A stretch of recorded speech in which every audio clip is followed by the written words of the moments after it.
मंगलम भगवान वीरो मंगलम गौतमो गणी मंगलम कुंद कुंदायो जैन धर्मोस्तु मंगलम सर्वमंगल मांगल्यम सर्वकल्याणकारकम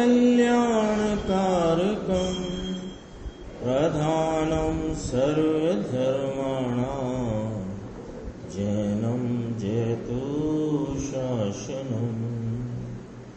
मैं नमो तीर्थनायक को, नमो ओंकार वाणी को, नमो उन कुंद प्रभु को जिन्होंने ओंकार धारण की।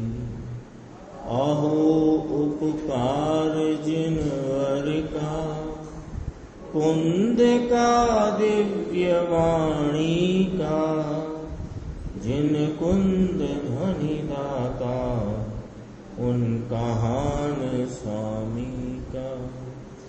रमिऊन जिनम वीरम अनंत वर्णान दंसन सहावम भोक्ष्यामिनियम सारम केवली शुद्ध केवली धनिदम।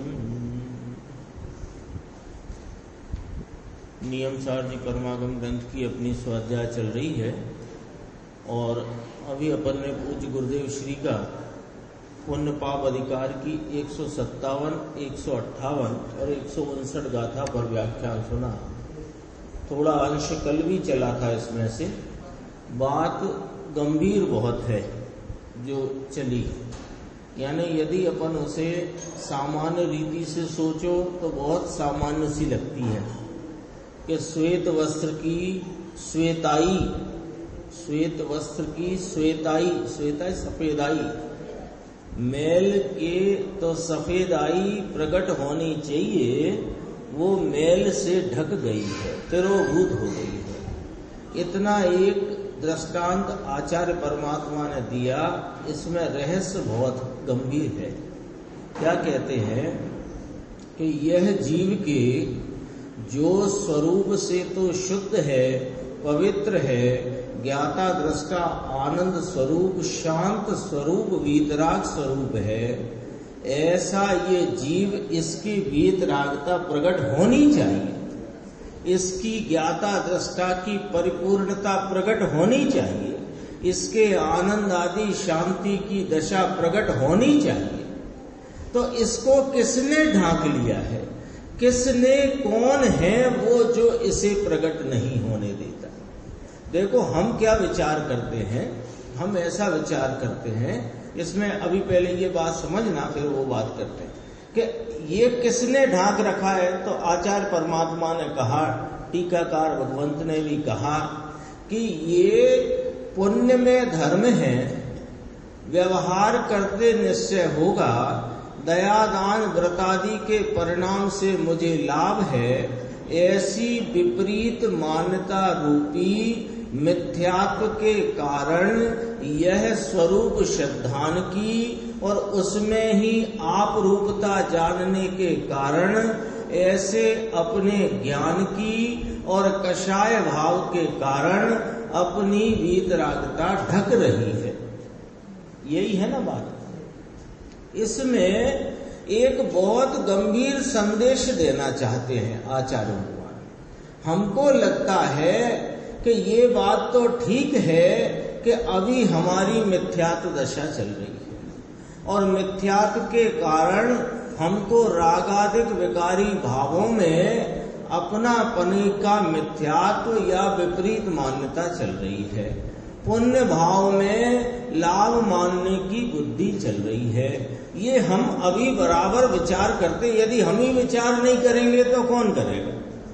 हमारे सामने ये सारा मामला स्पष्ट होकर के आया है तो हम विचार करते हैं, तो हम विचार करते हैं कि ये हमारी परिणति में अभी वर्तमान में विपरीत मान्यता रूपी मिथ्यात्व, अज्ञान और मिथ्या चारित्र का भाव बरत रहा है। ये हमारी अनादि संसार से यही दशा चली आ रही है। तो हम क्या विचार करते हैं कि ये जो पुण्य में एकत्व या पुण्य में लाभ मानने की बुद्धि रूपी मिथ्यात्व है, ये हमारा छूट जाएगा जब हम आत्मा का आलम्बन लेंगे। तो यदि हम जब भी आत्मा का आलम्बन लेंगे तो वह छूट जाएगा। तो यहाँ ये संदेश देते हैं आचार्य भगवान कि तुम तो तुम्हारे स्वभाव स्वरूप से त्रिकाल पर्यायों के प्रवाह में भी अपने स्वभाव से अस्खलित हुए बिना, उस स्वभाव का रंच मात्र भी बिगाड़ हुए बिना वस्तु तत्व तो मौजूद है, लेकिन उसकी प्रकटता को रोका किसने है? तो कहते हैं जिसने रोका है उसको दूर करो। ये संदेश है इस 3 गाथाओं के अंदर। हम जो हमारा विचार इस तरफ दौड़ जाता है कि जब हमें शुद्ध आत्मा का अनुभव होगा तो ये सब विपरीतता टल जाएगी, ये अज्ञान मिट जाएगा, चारित्र में भी शांति वीतरागता प्रकट हो जाएगी। तो भैया ये इतने सब चक्करबाजी से बढ़िया अपना आत्मा का ध्यान करो। तो कहते हैं बात तो सच्ची कही है आपने, करो, लेकिन उस होते हुई जो वस्तु है सदा काल विद्यमान, उसकी जो प्रकटता, श्वेत वस्त्र की सफेदाई, श्वेत वस्त्र तो श्वेत भाव से विद्यमान है, लेकिन उसकी सफेदाई क्यों प्रकट नहीं है? कि मेल के कारण से। तो ये मेल जो है उसे मेल जानो, स्वभाव को स्वभाव पहचानो, तो मेल को दूर करो तो स्वभाव प्रकट हो जाएगा। ये संदेश है इसके अंदर। तो हम क्या सोचें कि ये जो रागादि भाव में हमारा एकत्व अथवा रुचि का परिणाम है, ये छूट जाएगा जब आत्मा का दर्शन होएगा या आत्मा की हमको जब अनुभूति होगी। तो होएगी ही नहीं। क्यों? कि आचार्य भगवान कह रहे हैं उसका तो त्याग हुआ पड़ा है। कैसे त्याग हुआ पड़ा है? कि वो तो प्रकट होनी चाहिए थी और हो नहीं रही। उसका कारण है कि परिणति में पर्याय में तुम्हारे ये कर्म मल, जिसका नाम दिया यहाँ, यानी मिथ्यात्व की विपरीत मान्यता का परिणमन चल रहा है। पुण्य में धर्म, रागादि में लाभ और व्यवहार करते करते निश्चय होगा। ऐसी जो मिथ्यात्व की अवस्था चली आती है, इसके कारण यह अपना वीतराग, आनंद और शांति का परिणाम प्रकट नहीं होता। ये संदेश है इसका। अभी तो पर्याय की बात, वो तो वस्तु तो है ही। भाई साहब का कुर्ता तो सफेद है, सो सफेद ही है। ये कौन सा पीला हो गया है? जब वह पीलेपन और कालेपन की अवस्था में परिणमित है, तब भी कुर्ता तो सफेद ही है, लेकिन इसकी सफेदाई प्रकट क्यों नहीं है? कि मेल के कारण। तो अब कोई यूं कहने लग जाए कि जब सफेदाई प्रकट हो जाएगी तो मेल चला जाएगा, सफेदाई प्रकट हो जाएगी तो मेल चला जाएगा।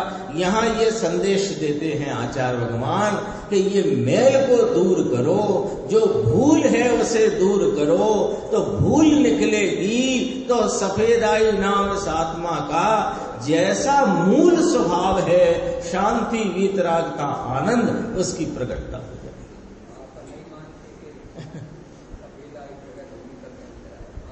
मां तो तभी मानते हैं मेल दूर होए तो सफेदाई प्रकट हो। मानते कि नहीं मानते? तब भी ये विश्वास तो रखा है कि सफेद है, नहीं तो कौन धोएगा? सफेदाई कहीं चली नहीं गई है, प्रकटता में नहीं है, प्रगटता मैल की है, मैल की प्रगटता के कारण कुर्ते की सफेदाई प्रकट नहीं है, कुर्ता सफेद है। ऐसे यह आत्मा मैं जो त्रिकाली भगवान ज्ञायक परमात्मा स्वभाव से आनंद सुख शांति और वीतरागता स्वरूप हूँ, लेकिन यह सुख शांति वीतरागता प्रकट नहीं है। प्रकटता जो मिथ्यात्व रूप विपरीत मान्यता अज्ञान और कषाय भावों की है, उन भावों की प्रकटता में मेरी वीतरागता शांति सुख की प्रकटता रुकी हुई है। तो वे दूर हो तो वे मेरी सुख शांति वीतरागता प्रकट हो जाएगी। क्यों? कि मैं स्वभाव से सुख शांति वीतराग से गंभीर है गाथा। देखो अपना परमार्थ प्रतिक्रमण अधिकार में नियम सारजी में 123 नंबर कलश से पहले विश्वास में लो, पहले विश्वास में लो। विश्वास में पहले स्वभाव की जो यथार्थ स्वरूप है वो विश्वास में लिया जाता है, उसका निर्णय किया जाता है।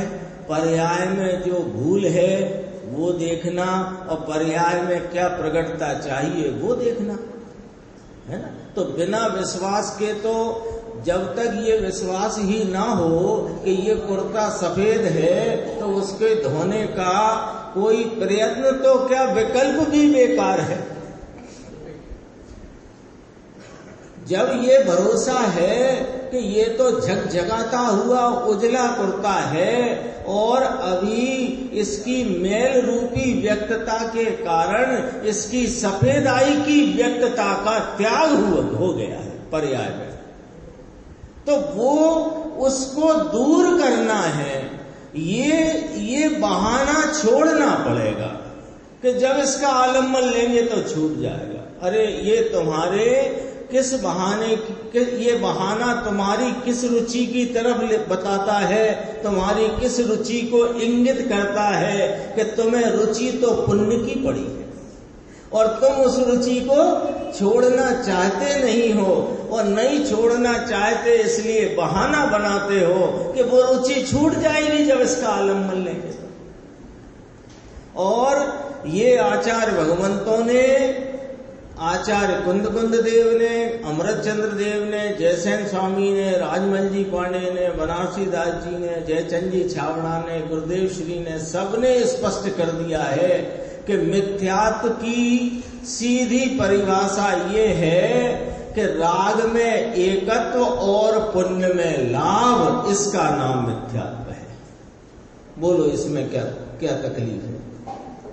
मिथ्यात्व की आगम की परिभाषा क्या आती है कि जैसा वस्तु का स्वरूप है वैसा नहीं जानना और मानना, और जैसा वस्तु का स्वरूप नहीं है वैसा जानना और मानना, इसका नाम मिथ्यात्व कहा।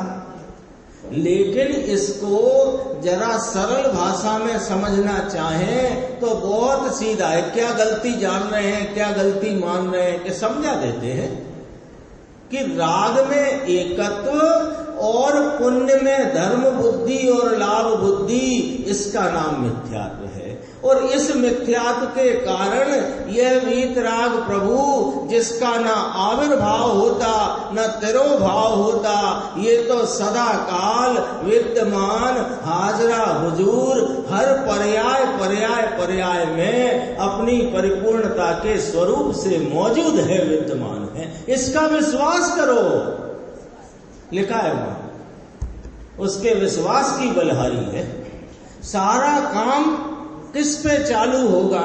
अपना सारा उद्यम इस भव भ्रमण के क्लेश से छूटने का उद्यम की बुनियाद क्या है कि उस उद्यम की प्रयत्न की, अपने पुरुषार्थ कहो, प्रयत्न कहो, प्रयास कहो, जो कहते हो सो कहो, इसकी बुनियाद है विश्वास।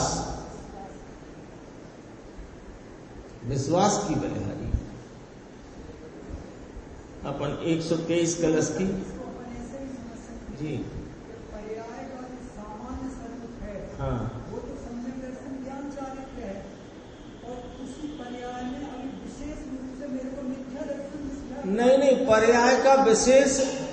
पर्याय का वर्तमान विशेष ही मिथ्या दर्शन मिथ्या चारित्र है, और इस विशेष के जाने पर, इसका व्यय होने पर सम्यक दर्शन ज्ञान चारित्र का विशेष उत्पन्न होएगा। वो भी विशेष है, ये भी विशेष है। वो सामान्य वो तो त्रिकाली तो सामान्य है, वो तो बिल्कुल ठीक है। हाँ। पर अगर अपन को नहीं, ये विशेष देखो, उस सम्यक दर्शन ज्ञान चारित्र को सामान्य तब कहेंगे जब वो विशेष के साथ मौजूद हो। वो विशेष के मिथ्यात्व रूपी विशेष के व्यय होने पर उत्पन्न होएगा, इसलिए वो विशेष है, ये विशेष है, दोनों विशेष है।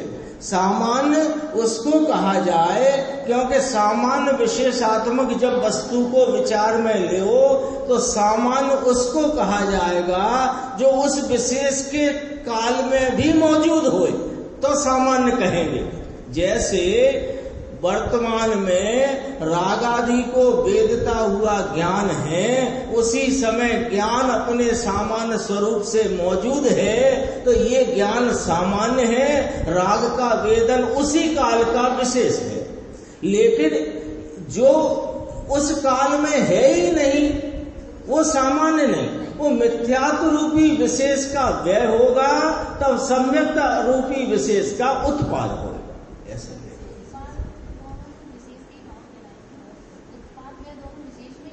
हाँ, उत्पाद में विशेष के ही भाव है। पर्याय में जो बदलता हुआ भाव है उसे विशेष जानना, और जो नहीं बदलता भाव है उसे सामान्य जानना। अपन जिस व्याख्या पर अभी बैठे हुए चल रही है, तो पर्याय में वर्तता हुआ जो सामान्य स्वरूप है वो एक रूपता वाला है, और जो विशेष है वो बदलने वाला है।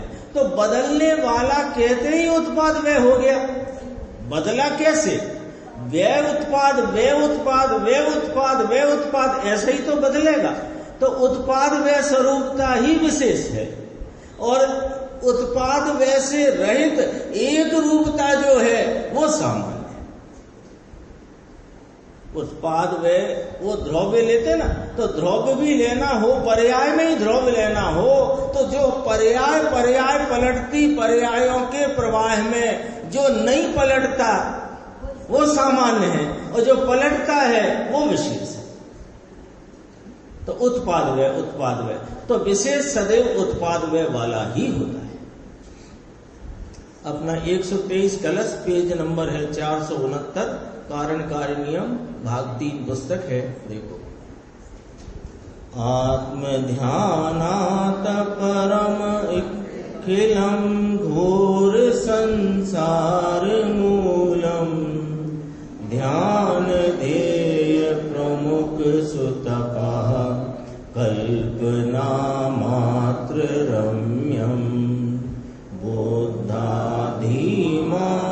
सहज परमानंद पीयूष पूरे, निर्वचंतम सहज परमात्मनमेकं प्रपेदे। और इस 92 नंबर की गाथा उसकी टीका पूर्ण करते मुनिराज श्लोक कहते हैं।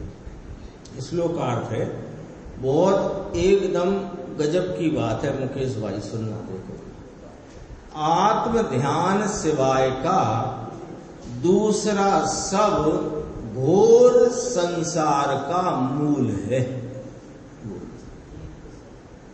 लाइन तो छोटी सी है निर्देश भाई, बात बहुत गंभीर है। पहले तो ये विचार करते हैं कि ध्यान का ये जो प्रकरण चलता आया है प्रतिक्रमण के संदर्भ में, तो ध्यान किसे कहना है कि एक ही विषय को जानते रहने की जो स्थिति है, यानी उपयोग का एक विषय में लग करके वर्तन होना, इसका नाम ध्यान है। एकदम सीधी परिभाषा। जैसे ये लाल वेस्टर्न में जिनवाणी है, तो इसको ही जानते रहने में जो उपयोग लगा रहे तो क्या कहने में आएगा कि ये लाल वेस्टर्न रूपी जिनवाणी का ध्यान है। एक सरल अपने समझने के लिए उदाहरण की बात, यानी क्या मतलब निकला ध्यान का? ध्यान का क्या मतलब निकला कि एक ही विषय को जानने में निरंतर लगा हुआ उपयोग उसको ध्यान कहते हैं, है ना। एकाग्र चिंता निरोध ध्यान आता है ना, एक ही मुख्य है जिसमें उसमें, और चिंता निरोध माने अन्य सबका निरोध है, एक ही है मुख्य जिसका, उसमें उपयोग की वृत्ति, उसमें उपयोग का वर्तन, उसका नाम ध्यान है। ठीक है, तो ध्यान का चल रहा है प्रकरण। अब यहां क्या भाषा ली? आत्म ध्यान। आत्म ध्यान का क्या अर्थ निकल आया चंद्रेश भाई? उसी परिभाषा में से ध्यान की परिभाषा अभी अपन ने की ना, ये लाल वेस्टर्न में आवृत जिनवाणी का ध्यान, तो अपन इसे कहेंगे जिनवाणी ध्यान। तो इसमें क्या निकला कि इस ही विषय को लगातार निरंतर उपयोग का विषय बनाकर या उपयोग की इसी विषय पर जो वृत्ति है इसका नाम ध्यान है। तो आत्म ध्यान किसे कहेंगे?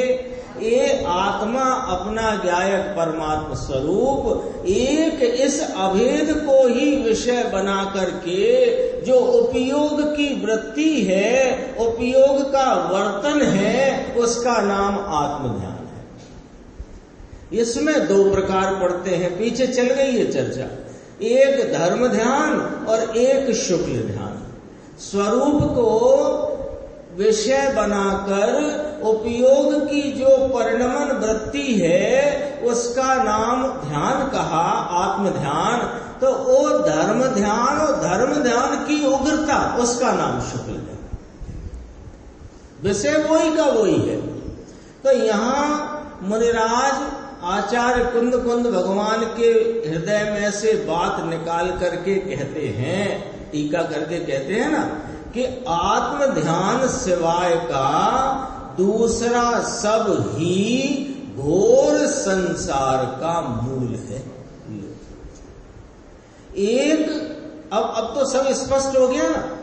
एक आत्मा को विषय बनाने के अलावा इसके अतिरिक्त अपने परम पारणामिक स्वरूप अभेद अखंड परमात्मा, इसको विषय बनाने के अतिरिक्त किसी को भी विषय बनाता हुआ जो तुम्हारी उपयोग की वृत्ति में लगा हुआ उपयोग का परिणमन है उस वृत्ति में, वह घोर संसार का मूल है।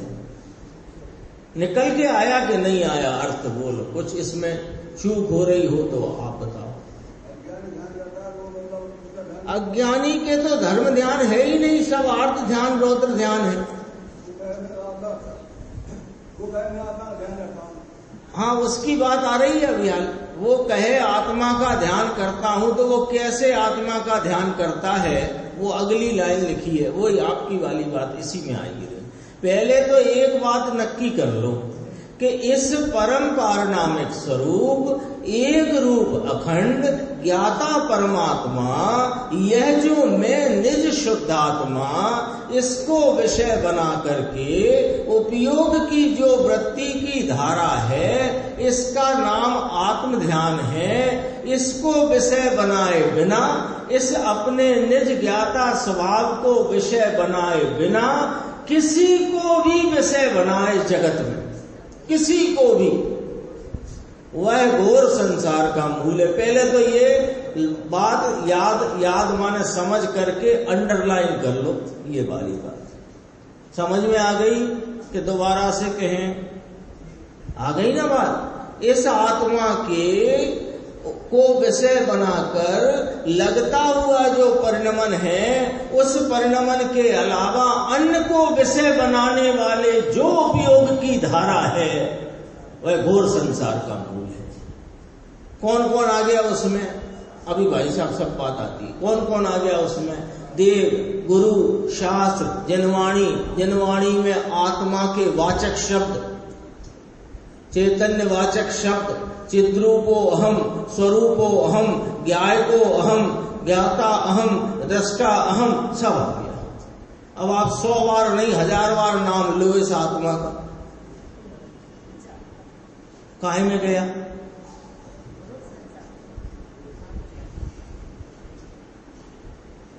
मुनिराज फरमाते हैं, भावी तीर्थादिनाथ कहते हैं हम तो इनको, वे स्वयं कह गए पद्म ब्रह्मधारी देव भावी तीर्थादिनाथ।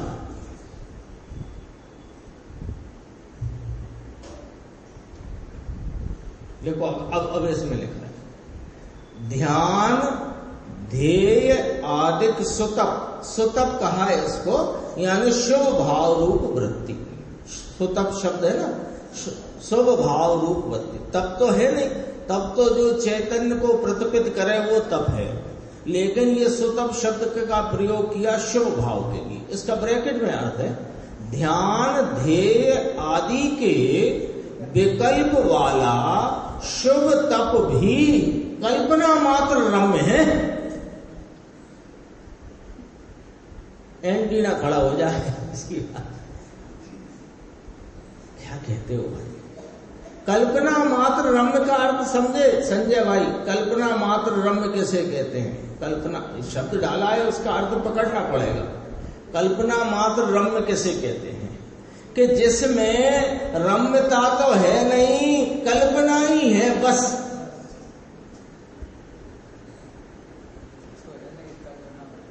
कल्पना में ही है ना। जैसे आजकल लेजर लाइट चलती है ना, तो लेजर लाइट से वो अनेक प्रकार की आकृतियां बनती जाती हैं।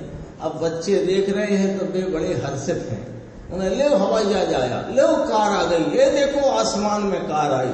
अब वे कार की कल्पना कर रहे हैं, कार है वहां, हवाई जहाज आया है वहां, एकदम से वो मैकडॉनल्ड आ गया क्या वहां?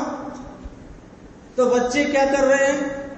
कल्पना मात्र में रम्य हो रहे हैं, मस्त हो रहे हैं। ऐसे यह अज्ञानी बालक क्या कर रहा है?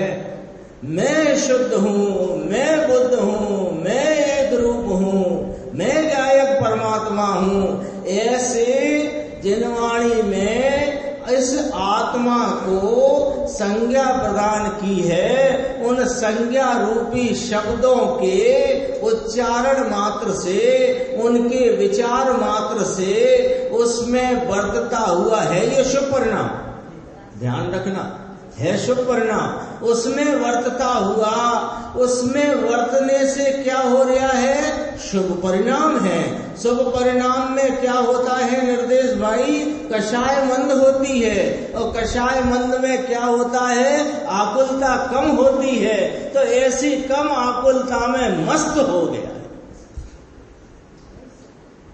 मस्त हो गया है। आकुलता घट गई ना, तो घटी हुई आकुलता में मस्त हो गया। आप कह रहे थे ना अज्ञानी क्या करता है? अज्ञानी इस आत्मा को, यानी आत्मा वस्तु वाच्य है, और ज्ञायक चिद्रूप चैतन्य परम पारिणामिक चैतन्य भगवान आत्मा परमात्म तत्व सिद्ध समान शुद्ध, ये सब इसकी वाचक है। और उन सब वाचक का वाच्य ये स्वयं परमात्मा यहाँ पर्यायों के प्रवाह में एक रूपता सदृशता से सदैव विराजमान है।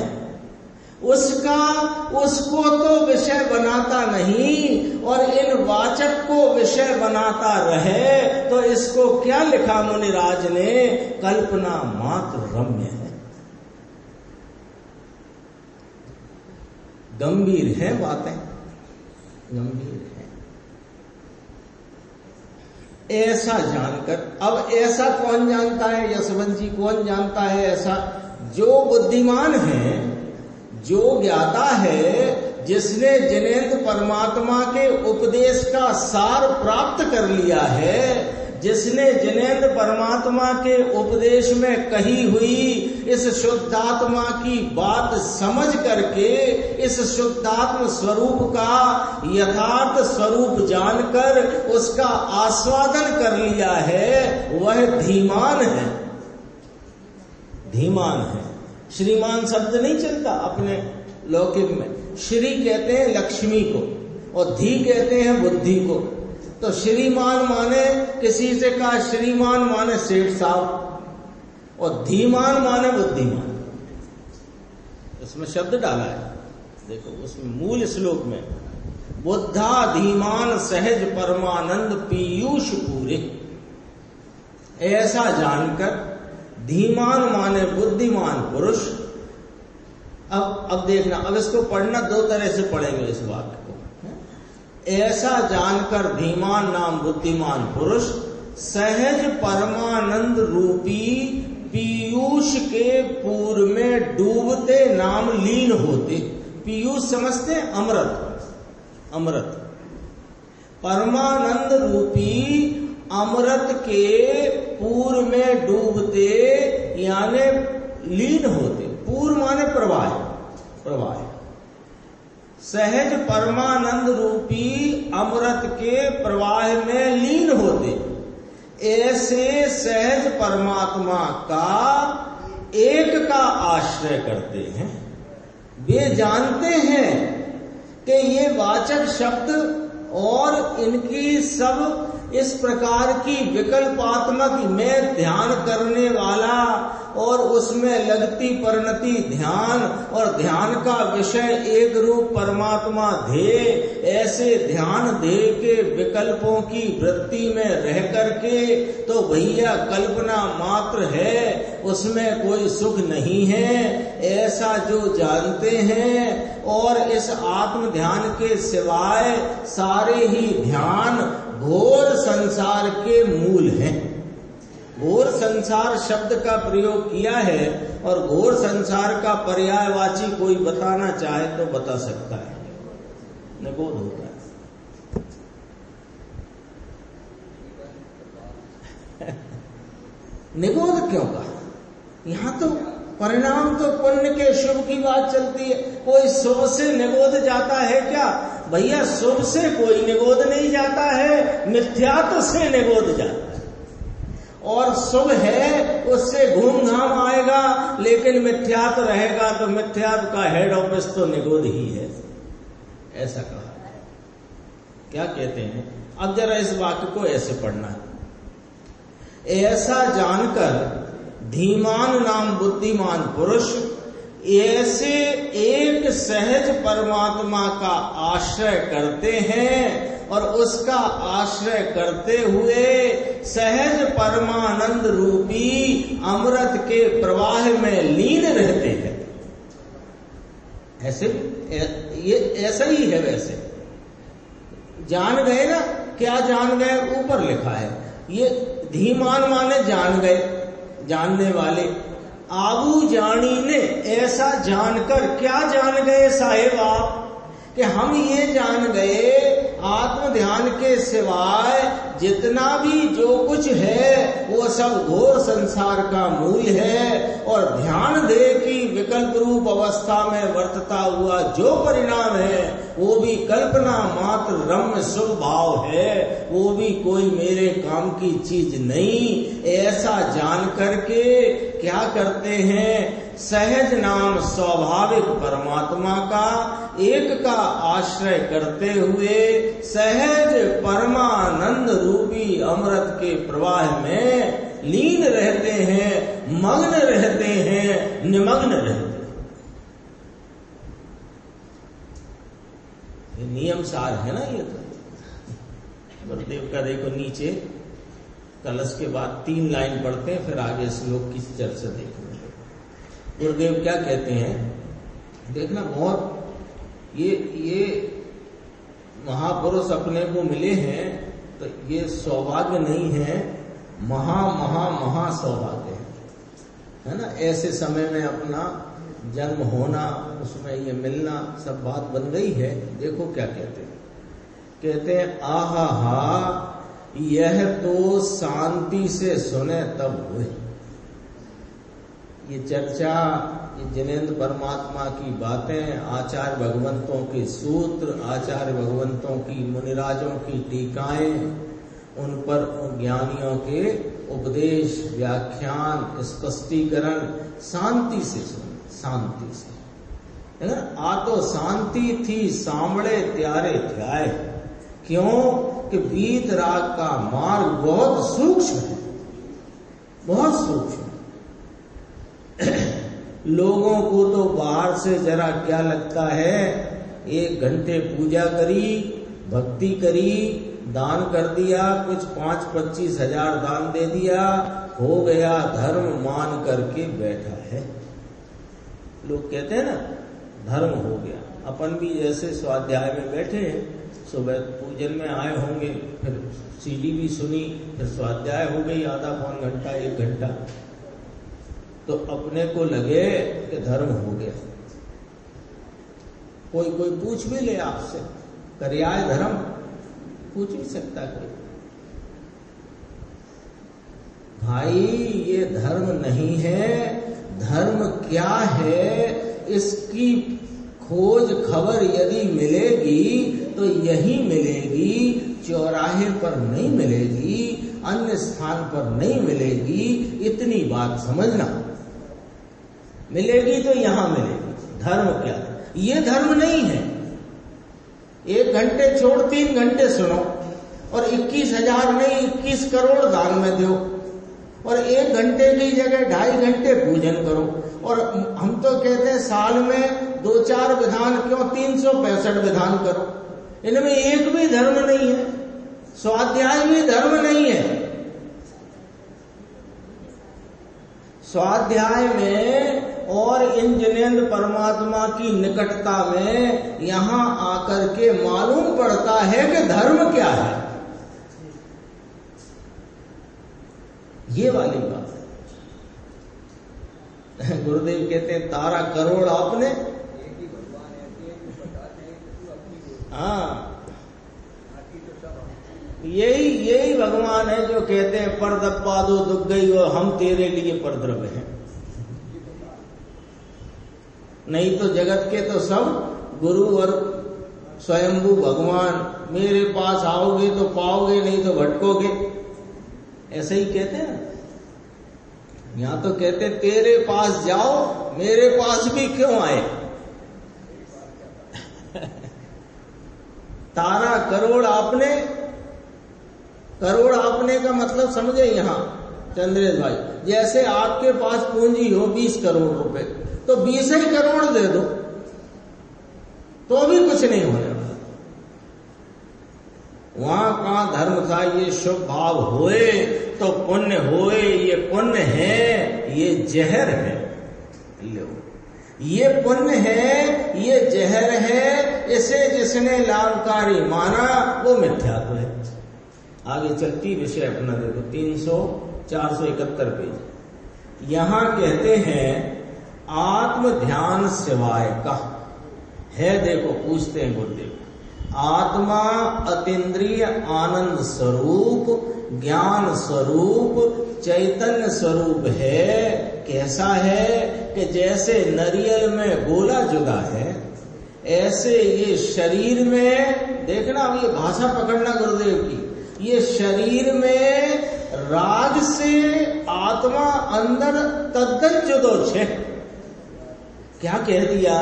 शरीर में है लेकिन शरीर में रहा शरीर से भिन्न और अपनी पर्याय में उपजते राग से भी भिन्न, यह अंतर स्वरूप आत्मा इन सब से अत्यंत भिन्न है।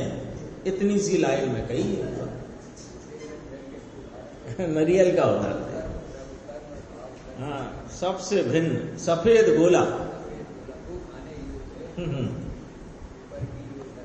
हाँ ललाई को तो भाव कर्म कहा, जो लाल लाल नहीं होता, जटा वटा तो छोड़ो, वो कड़क भी छोड़ो, जो ऊपर लालपन है उसको भाव कर्म कहो। पर्याय में उपस्थिति हुई जो विकार की अवस्था है वो सब कल आया था ना। शुद्ध शुद्ध चैतन्य धातु, द्रव्य से शुद्ध, भाव से शुद्ध। द्रव्य से शुद्ध माने अन्य सभी द्रव्यों से न्यारा और अपनी परिणति में होते हुए विकारी भावों से रहित त्रिकाल मौजूद है। विकारी भाव के काल में भी विकारी भाव से मुक्त है, वह है चैतन्य धातु। ऐसे आत्मा का ध्यान इस सिवाय का दूसरा सब घोर संसार का मूल है। मुमुक्षु ने कहा आचार्य कठिन बहुत कह देते हैं, आकरा बहुत कठिन कह देते हैं, एकदम से ही कह देते हैं।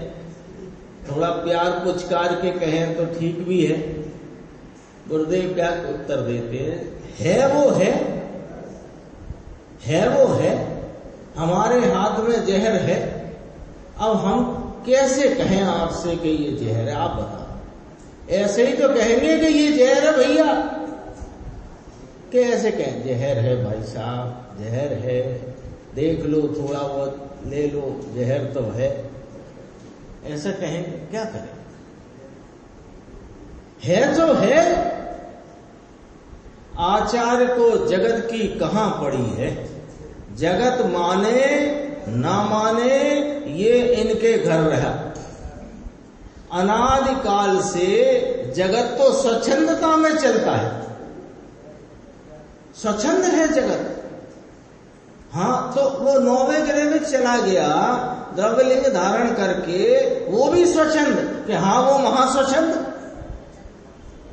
तो वो तो अतिचार आदि नहीं लगने देता और निरतिचार व्रतों का बहुत पालन करता है। जो व्रतों का पालन नहीं करे, अथवा तदवा प्रवर्तन करे, उसको स्वच्छंद कहो, ये इसको स्वच्छंद। अरे जो जिनेंद्र परमात्मा की आज्ञा का अनादर करे वो सब स्वच्छंद।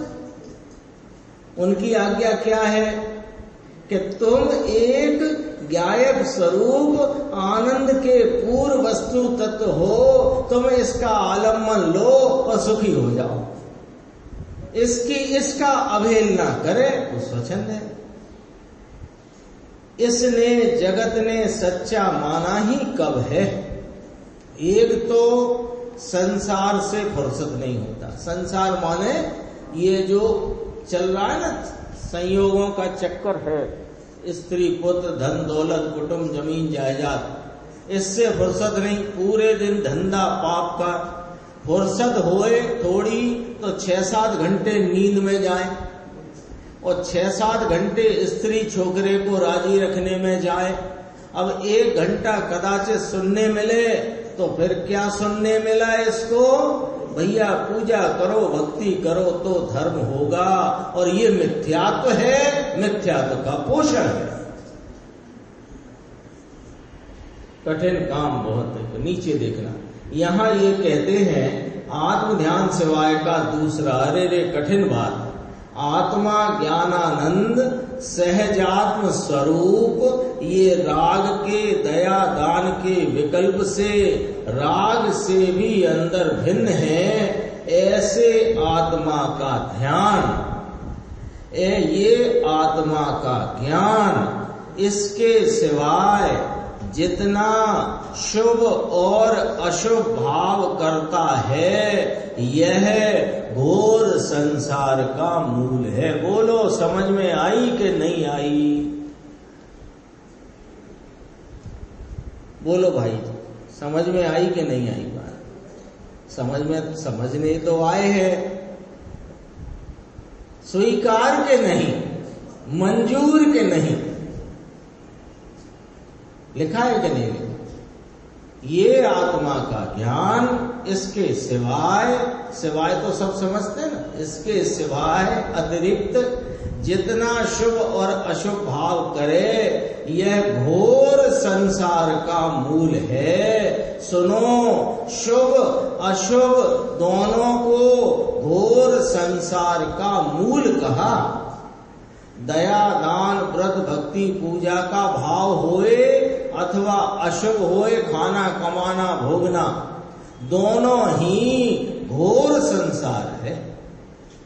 देखो आज कठिन बात आई। बात तो ये है, गुरुदेव कहते एक होए तृण काल मां परमारथनो पंथ, दुनिया को मिले ना मिले इससे कोई दूसरा पलट करके मार्ग बन जाता है, बन जाएगा, ऐसा है क्या कि ऐसा तो है नहीं। और चर्चा इसकी अपन आगे की स्वाध्याय